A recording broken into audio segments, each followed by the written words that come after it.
Eu preferia não pensar muito de forma peculiar. Seria bom dizer o que nós podemos pensar. É que é a formação ampla e a divulgação de uma questão que é fundamental da condição humana. Estar no planeta com aquilo que tem à sua disposição. Nunca o homem viveu que não fosse junto da água. A primeira fixação do homem, a primeira cabana, mesmo habitando uma caverna, tinha que ter água por perto. Tudo isso faz você ver uma questão de se sustentar e sustentar. Hoje em dia fica evidente que é necessário a própria fonte daquela riqueza. Você não destruir um rio porque está usando o rio. Esse conceito é um conceito que se pode, ou melhor, é um conceito que só tem graça, só surte efeito, só produz frutos. Você imaginar que sempre existiu, nós estamos aprimorando a questão. Por isso se torna assim, com essa cara se transforma o conceito. Nessa cara de notícia só se fala disso. Por quê? Está tudo ligado à ideia de formação de consciência e linguagem, já que essa visão sobre a essência da natureza como a razão da nossa existência, né? É absolutamente evidente e necessária, agora ela se tornou de senso comum, porque você vê, nós somos americanos, isso quer dizer que esse continente foi descoberto pelo mundo culto, que navegava há 400 anos, não é? Mas naquele momento, o homem que já dizia também que era assim, o planeta, possível de você circunnavegar, portanto, uma pequena pedra, esfera que seja, porque gira, girando em torno do Sol, era condenado à fogueira. Hoje você dá um prêmio Nobel para um cientista. As coisas mudaram. E com essa mudança e com a divulgação das notícias, o que eu quero dizer com divulgação das notícias? Qualquer pessoa vê na televisão o astronauta que está lá em cima numa nave voando fora da círculo, navegando o planeta numa órbita fora da biosfera, e você vê a imagem dele mandando notícias dizendo que daqui de cima a Terra é azul. Portanto, hoje não se duvida como duvidava na época. Essa é a novidade. Ou seja, é de consciência mundial a questão da necessidade de manter o planeta com as virtudes que ele sempre teve como fundamentais para nós. A água, a comida, o próprio ar. Se ele for irrespirável, o que está acontecendo, principalmente em certos lugares onde se exagera. Não é que exagera, a questão não é moral, se é exagero ou não é exagero. Nós teremos que fazer outro projeto que mostre que a nossa vida no planeta não precisa ser de tal sorte que ele esgote suas capacidades de nos servir, digamos assim. Agora, tudo isso não são horizontes fixos para se perseguir, são modos novos de ver a mesma coisa sempre. É isso que eu quis dizer, querendo lembrar das origens. Porque não quer dizer que chegamos ao fim a uma conclusão, ao contrário. A partir daí, você vê, hoje existe um pequeno satélite, eu acho que um pouco maior que essa máquina que está gravando, que está lá em Marte mandando notícias, e os próprios cientistas têm a graça e quase senso de humor de ter nomeado aquilo de curiosity, a curiosidade. Isso é tão extraordinário, tanto quanto o cientista que já olhou o planeta lá de fora, e é tão do senso comum, porque todo mundo viu, que você pode dizer tranquilamente que nós já estamos também vendo mais ou menos que tem uma possibilidade, por mais remota que seja ainda, de expandir a vida humana no universo. Portanto, isso que nós estamos fazendo aqui com toda essa dificuldade, agora tem essa feição nova de consciência, de preservação, sustentabilidade, diz respeito à consciência de que, de qualquer modo, entretanto, o próprio planeta em si não é estável. Nós vivemos num pequeno calhau girando em torno do Sol. Podemos expandir a vida humana, seja ela transformada como for, no universo. Estamos tentando isso.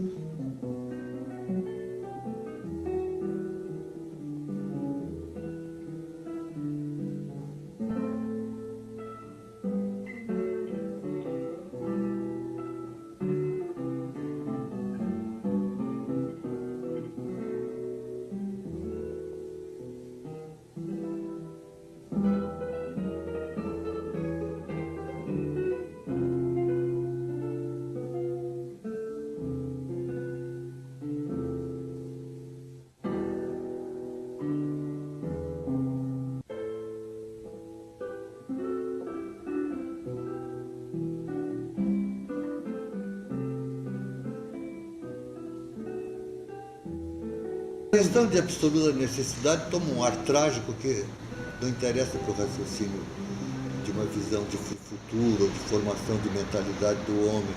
Eu achava melhor a outra ideia de formação de consciência, porque nós não estamos, nunca estaríamos diante de um desastre inexorável.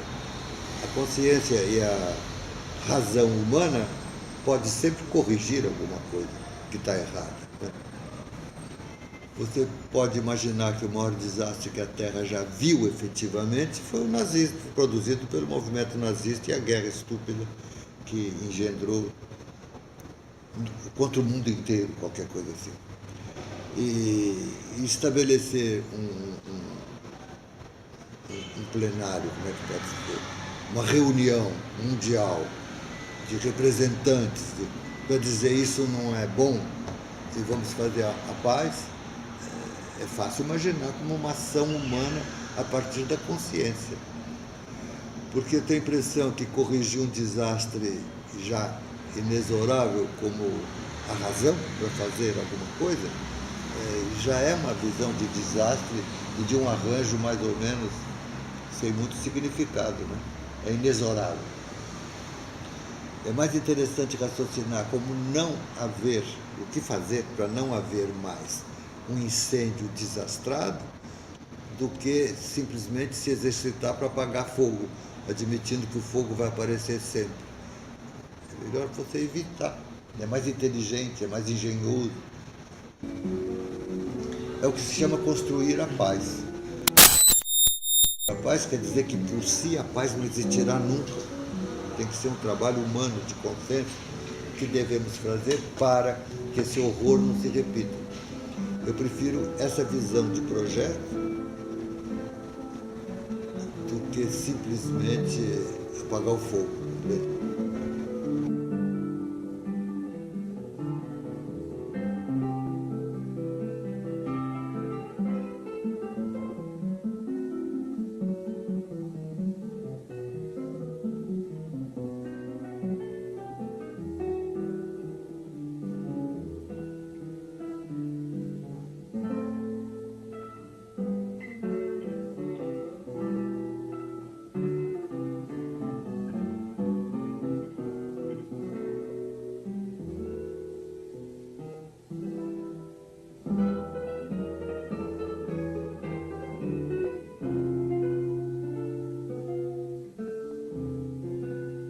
A graça de tudo isso, para mim, sabe qual é?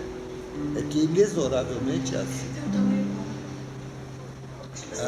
A ideia de raciocínio para enfrentar essa evidência desde já é muito inteligente, mas ela é mais ou menos inexorável, porque veja você, essa questão daquilo que é só para um, não é para o outro, a rigor não existe.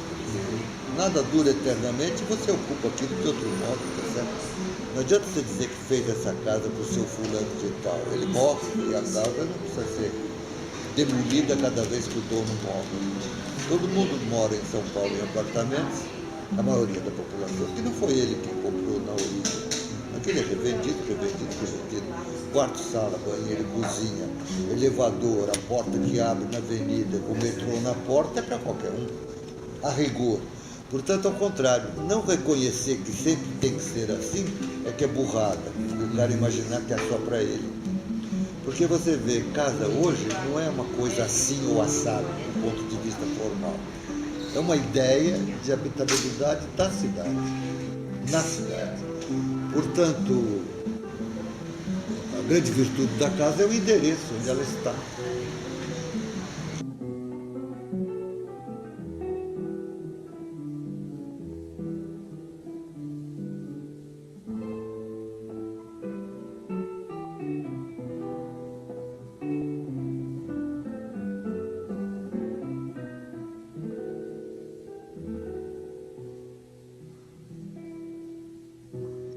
A rigor, todos nós somos, né? É uma questão, é a dimensão política de qualquer atividade humana. Porque como a arquitetura aparece como uma construção, qualquer coisa material e, portanto, intransponível, o muro você não atravessa, a materialidade do produto da arquitetura faz com que nós alimentemos muito essa visão, mas você pode dizer que um conceito tem, às vezes, muito mais força do que uma parede. Você pode demolir a parede e o conceito pode ficar martelando nos teus ouvidos e a tua inteligência até você ter que reconhecer que aquilo tem, ainda que não seja de modo dogmático, a força de uma verdade indiscutível, tem razões para você continuar refletindo e não ficar na posição que estava antes, né? Sobre a natureza, a mecânica celeste, as coisas da ciência, tem uma força muito maior que a arquitetura. Nós não devemos fazer, já que somos arquitetos e professores, um panegírico de que a arquitetura é a coisa mais importante do mundo. Isso é uma tolice. O que é verdade é que não existe propriamente uma especificidade do que seja o conhecimento arquitetônico. O conhecimento arquitetônico não é específico de nada, é uma forma muito peculiar de conhecimento, porque você tem que considerar que quem pretende fazer uma contribuição na área da arquitetura para construir o universo habitado, considerar um elenco imenso de campos de conhecimento, linguística, filosofia e política, física, resistência dos materiais, mecânica do solo. E é evidente que você não pode saber tudo isso, que é uma infinidade. Portanto, você só pode abranger esse universo tão amplo de conhecimento de uma forma peculiar, que é a arquitetura. É por isso que mantém-se esse interesse em arquitetura, porque é uma forma peculiar de conhecimento, de se exercitar para raciocinar de um modo o que seria conveniente. A grande virtude da arquitetura é ser oportuna, seja no tempo, seja no lugar. Portanto, entre a ideia de uma casa como fato isolado hoje parece que não faz mais cabimento, porque o produto mesmo de tudo isso seria a cidade. E a cidade exige uma concentração das habitações para que possa fluir as virtudes da energia elétrica, das redes de esgoto, dos transportes públicos, etc., de um modo tal, efetivamente interessante, eficiente, de um modo tal que a população tem que se concentrar. E portanto, verticalizar, seja locais de trabalho, seja habitação, etc.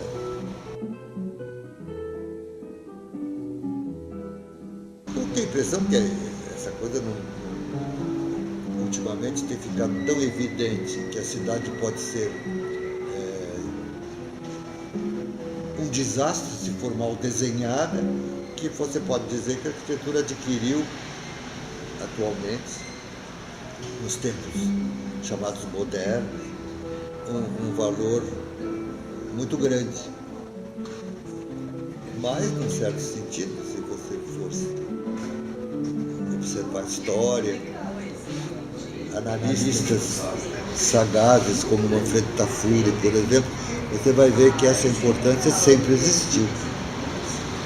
Mas nesse âmbito de transformação da natureza para torná-la habitável, porque a natureza por si não é habitável. Nenhum de nós sobrevive no deserto ou na floresta, ou seja na beira de qualquer rio, sozinho. Tem uma certa graça, né? Tem. O homem se agrupa e se instala num lugar que significa construir a cidade.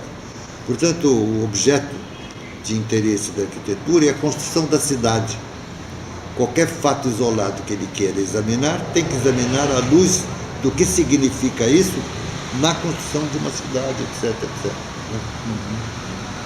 Muito jovem e inexperiente um estudante. Uma coisa que você podia dizer como exemplo, que são imagens que você não precisa desenhar nem tirar fotografia, você convoca para que ele se lembre das imagens que ele pode ter na cabeça. E diante dessa questão da cidade contemporânea como habitat humano, já que não podemos habitar simplesmente a natureza, você mostra uma casa que está junto de 1000 outras, porque sabe-se que são 1000 habitações, no Copan, que é um projeto do Niemeyer, com lojas, teatros, cinemas no térreo e com metrô na porta, numa cidade como São Paulo. Depois escolhe qualquer casa isolada, das tidas como boas casas, e mostra aquela casa uma, e diz 1000 dessas não faz cidade nunca, e 1000 assim pode ter, etc, etc, para você ver o que é a virtude da verticalização. Então não é uma balela, é um fato concreto, material, quanto à construção da casa contemporânea, que conta com a máquina, com o elevador, luz elétrica, água, esgoto, etc, etc. Se você fizer 1000 daquelas, casa isolada, para você pôr esgoto, água encanada, água potável, luz elétrica, telefone e transporte público para 1000 daquelas, você vê que é um absurdo. Portanto, a casa contemporânea é vertical, no seio da cidade, com endereço adequado, servido de transporte público, etc. Essa é a prebenda da arquitetura. Esse é o horizonte de interesse da arquitetura.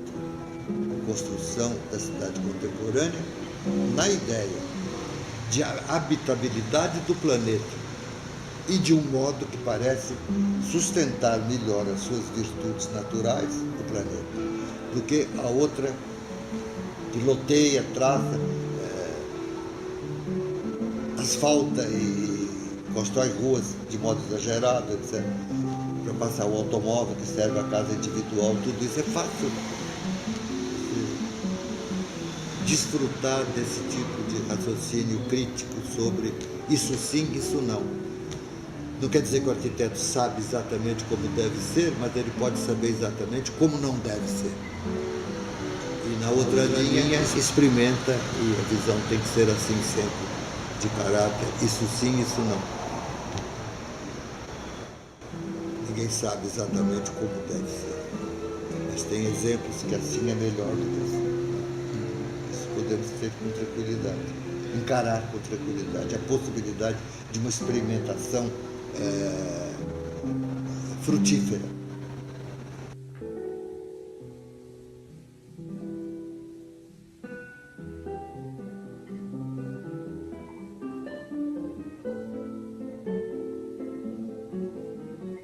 O camarada nunca pode saber se ele é arquiteto ou não, quem sabe são os outros.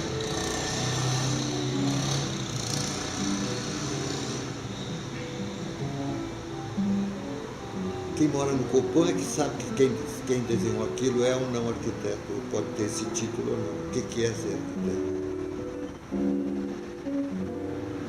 Não é? Sem dúvida. Quais as virtudes? Que beleza!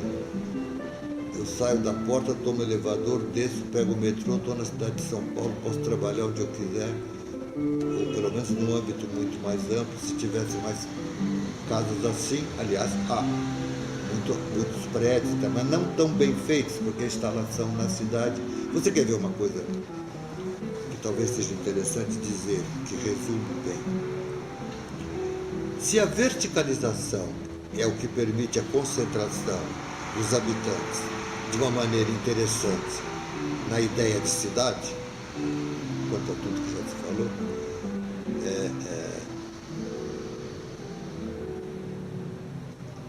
se isso é uma verdade, como que você pode realizar essa verticalização, construir os prédios? Tirando a casinha que existia antes, uma, as outras ficam, depois você tira a outra. Ou seja, você está editando a virtude fundamental das últimas descobertas, do que se chama tempos modernos, o elevador, a construção vertical. Você está aplicando esse conhecimento na matriz anterior, que era o loteamento das casinhas.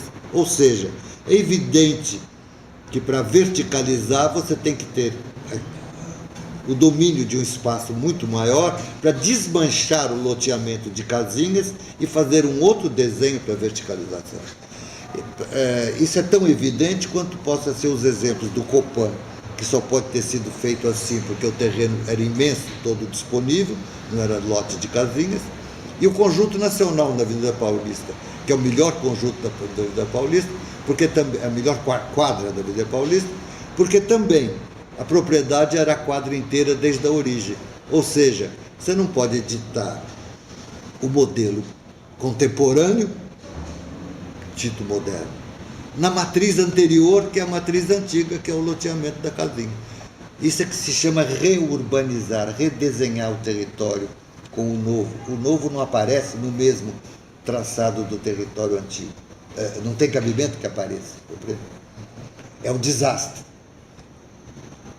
É um desastre sob todo ponto de vista, inclusive da exibição da estupidez humana. Na Avenida Paulista, se você tira um palacete daquele e faz um prédio, o vizinho não, o outro sim também, o do meio, quando for fazer, não precisa muro de arrimo para fazer a escavação da garagem, já está feita pelos vizinhos, e eles engolem isso fácil. Cada 20, 15 metros sai um carro urrando numa rampa de 20% na calçada, portanto não há passeio público, gozo de ver as vitrines, comércio, só acontece no Conjunto Nacional, onde há a quadra inteira, livrarias, cinemas, teatro, etc. Então é fácil compreender. Se você não disser que a arquitetura é muito fácil, e daí para diante poder fazer reflexões tão profundas quanto possa ser a formação da consciência sobre tudo isso, o planeta, etc. Mas se você não partir de que é simples, de saída, é impossível conversar com jovens ou quem não sabe nada de campo. É tão simples quanto possa ser o que não é simples, mas é fatal para nós, a experiência humana. Não é simples estar há 10 mil, a 20 mil anos aqui experimentando, mas uma vez tendo isso já se dado para nós, é simples. Ou melhor, é uma riqueza enorme.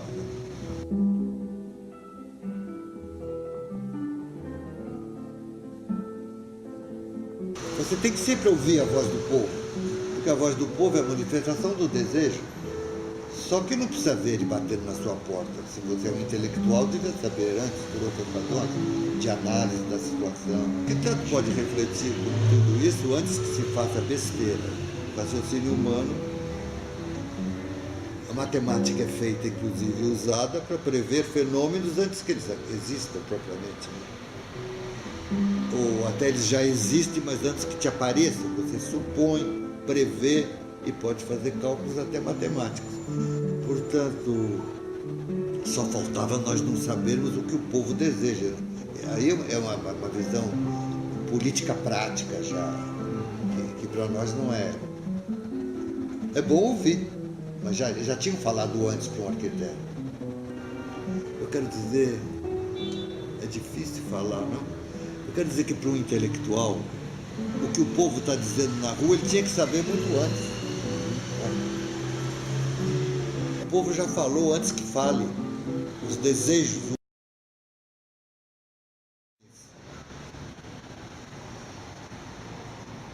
de um cogito, de uma cogitação que vão além da manifestação. Quando manifesta na rua já é atitude política de coisas que opressão de classe, luta de classe, discriminação, seja com essa ou aquela razão. Isso nós conhecemos, está na história.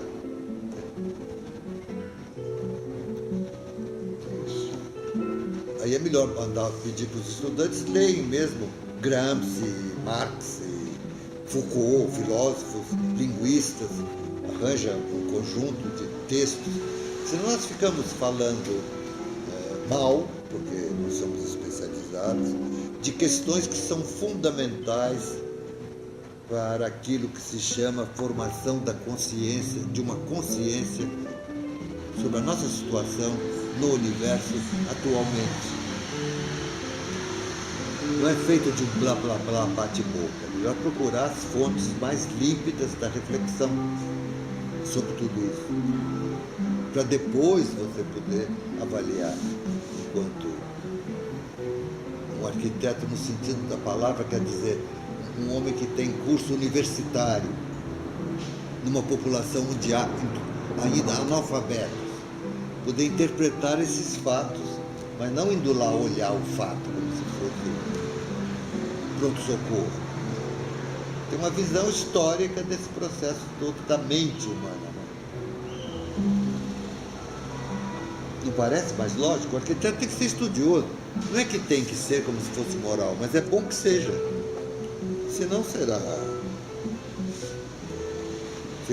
Felizmente temos essa liberdade para estudar ou não, mas é bom que estude. Leia.